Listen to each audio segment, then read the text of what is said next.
Hi friends, welcome to Kuttimas Kurkure. Thiruvanaikaval அல்லது திரு ஆனைக்கா எனப்படும் திருவானைக்கோவில் திருச்சி மாநகரில் காவேரி ஆற்றின் ஆற்றங்கரையில் அமைந்திருக்கும் மாபெரும் சிவன் கோவில் நகரம். இதனை திருவானைக்காவல் அப்படின்னு சொல்லுவாங்க. சிலர் திருவானைக்கா என்றும் அழைக்கின்றனர். அப்பர், திருஞான சம்பந்தர், சுந்தரர், அருணகிரிநாதர், தாயுமானவர், காடவர்கோன் ஆகியோரால் பாடப்பெற்றதால் இதை பாடல் பெற்ற தலம் அப்படின்னு சொல்வாங்க. இந்த சிவாலயம் சிவனின் பஞ்சபூத தலங்களில் ஒன்றான நீருக்குரியது. இந்த கோவிலோட மூலவர் பார்த்தோம்னா திருவானைக்கா உடையார், திருவானைக்கா உடைய நாயனார் அப்படின்னு அழைக்கப்படுகிறார். உற்சவர் சந்திரசேகரர் சோமாஸ்கந்தர். தாயார் உலக ஆண்ட நாயகி அகிலாண்டேஸ்வரி என்றும் அழைக்கப்படுகிறார். தலவிருட்சம் வெண்ணாவல். தீர்த்தம் நவதீர்த்தங்கள், காவிரி தீர்த்தம், இந்திர தீர்த்தம், சந்திர தீர்த்தம். ஆகமம் சைவாகமம். இந்த கோவிலோட தல வரலாறு அப்படின்னு பார்த்தோம்னா, புராண காலத்துல வெண்ணாவல் மரங்கள் நிறைந்த காடா இந்த தலம் இருந்துச்சு. அங்க ஒரு வெண்ணாவல் மரத்தடியில ஒரு சிவலிங்கம் இருந்துச்சு. சிவகணங்கள்ல இருவர் தாங்கள் பெற்ற சாபம் காரணமாக இந்த காட்டுல ஒரு யானையாகவும் சிலந்தியாகவும் பிறந்தனர். சிவலிங்கம் கூரை இல்லாமல் வெயில் மலையில கிடந்துச்சு. சிலந்தி சிவலிங்கத்தின் மேல வலை பின்னி வெயில் மலை மற்றும் மரத்தின் சருகுகள் லிங்கத்தின் மேல விழாமல் காத்தது. யானை காவிரியிலிருந்து தன்னோட துதிக்கை மூலமா தண்ணியும் பூவும் கொண்டு வந்து வழிபட்டுச்சு. யானை சிலந்தி பின்னிய வலையை தேவையற்றதாக கருதி அதை அழித்து விட்டு செல்லும். சிலந்தி மறுபடியும் வலை பின்னி தன்னுடைய வழிபாட்டை தொடரும். தினந்தோறும் இது தொடர யானையை தண்டிக்க எண்ணிய சிலந்தி யானையின் துதிக்கையில் புகுந்துருச்சு. யானையும் சிலந்தியும் போராட கடைசியில ரெண்டுமே செத்து போச்சு. இவைகளின் சிவபக்திக்கு மெச்சி சிவபெருமான் யானையை சிவகணங்களுக்கு தலைவனாக ஆக்குறாரு.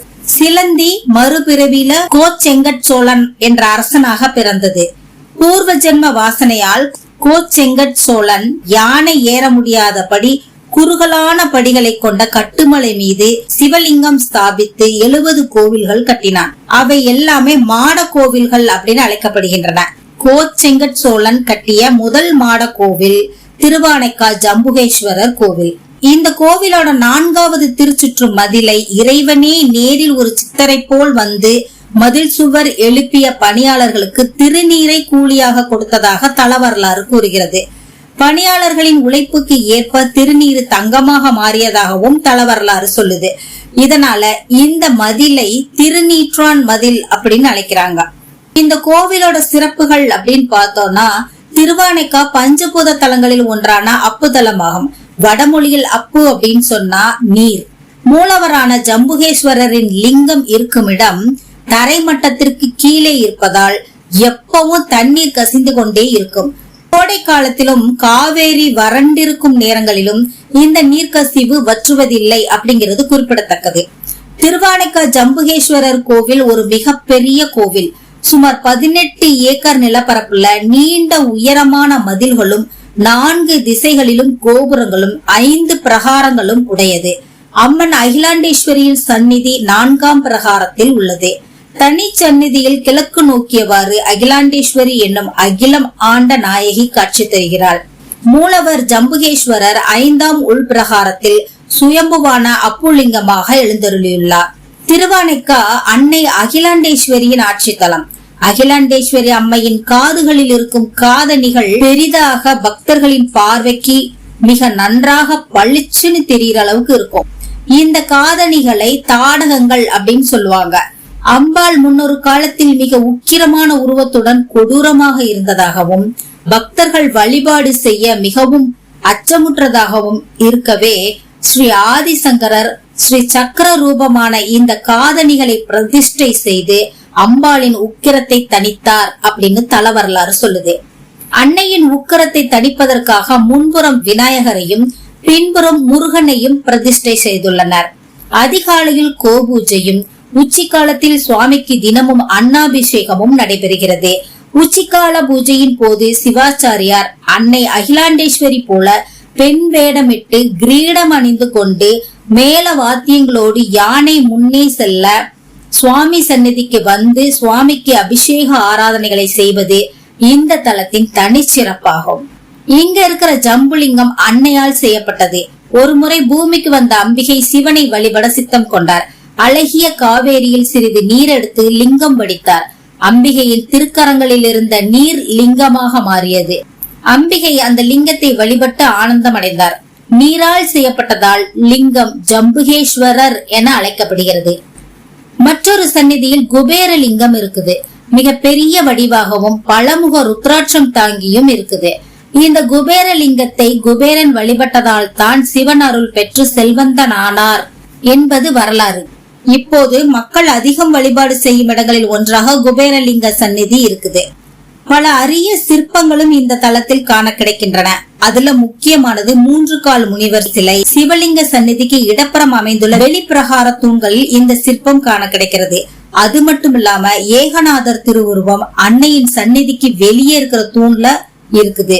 ஏகநாதர் என்பது மும்மூர்த்திகளும் சமமானவர் என்றும் எல்லாம் ஒருவரே என்ற மாபெரும் தத்துவத்தை விளக்கவும் உள்ளது. அது மட்டும் இல்லாம 4 கால் தூண்ல உள்ள மங்கைகள் எல்லோர் மனதையும் கவரும்படிக்கு இருக்குது. அவர்களின் கூந்தல் அலங்காரம் பிரமிக்க வைக்கிறதா இருக்குது. அதிலும் ஒரு சிறு குழந்தையை ஏந்தி கொண்டிருக்கும் பெண் மிக தத்ரூபமாக செதுக்கப்பட்டிருக்குது. இந்த கோவிலை கட்டியவர்கள் முத்தரையர் மன்னர்கள். பல்வேறு சோழ மன்னர்கள் இந்த கோவிலுக்கு பல கொடைகளை வழங்கியுள்ளனர். இதை இதுவரை இங்கு கிடைத்துள்ள கல்வெட்டுகள் மூலம் தெரிந்து கொள்ளலாம். இவற்றுள் பராந்தக சோழன் பற்றிய கல்வெட்டுகளே மிகவும் பழமையானவை. இந்த கோவிலோட பெருமை அறிந்து தமிழ்நாட்டை சேர்ந்த சோழ பாண்டியர்கள், முத்தரையர் மட்டுமன்றி கோசல பேரரசர்கள், விஜயநகர அரசர்கள், மதுரை நாயக்கர்கள் போன்றோரும் ஆற்றிய திருப்பணிகளை சுமார் 154 கல்வெட்டுகள் அறிவிக்கின்றன. 5 பிரகாரங்களை கொண்ட இந்த திருத்தலத்தின் முதலாம் பிரகாரத்திலான துவாரபாலகர் திருவுருக்களை சேவித்தவர். நீலகண்ட நாயக்கர் 4ஆம் பிரகாரத்தில் அகிலாண்ட நாயகியின் முன்னுள்ள பசுபதீஸ்வரம் உடையாரை எழுந்தருள செய்துள்ளார். இந்த கோவிலோட உற்சவ மண்டபத்தை தீட்சிதராயர் உருவாக்கினார். இந்த கோவில் நாயன்மார்கள் மற்றும் தாயுமானவரின் பாடல் பெற்ற ஒரு தலம். மல்லப்பன் கோபுரம் 60.5 அடி உயரமும் 37 அடி அகலமும் மற்றும் 39.5 அடி நீளமும் உள்ளது. இதன் திருப்பணிக்கு திரு கிருபானந்த வாரியார் சுவாமிகள் அவர்களின் ராமாயண சொற்பொழிவின் மூலமாக நிதி திரட்டப்பட்டது. குடமுழுக்கு நடைபெற்று 16 ஆண்டுகளான நிலையில் 2 கட்டமாக குடமுழுக்கு செய்ய ஏற்பாடுகள் மேற்கொள்ளப்பட்டு பாலாலயம் அமைக்கப்பட்டது. முதற்கட்ட குடமுழுக்கு டிசம்பர் 9, 2018 நடைபெற்றது. 2வது கட்ட குடமுழுக்கு ராஜகோபுரங்களுக்கு 12 டிசம்பர் 2018 நடைபெற்றது. ஓகே ஃப்ரெண்ட்ஸ், இந்த கோவிலை பத்தின நிறைய இன்ட்ரெஸ்டிங்கான விஷயங்களை பத்தி நாம தெரிஞ்சுக்கிட்டோம். நெக்ஸ்ட் வேற ஒரு இன்ட்ரெஸ்டிங்கான விஷயத்தோட நான் உங்களை சந்திக்கிற வரைக்கும் tata, bye bye, take care.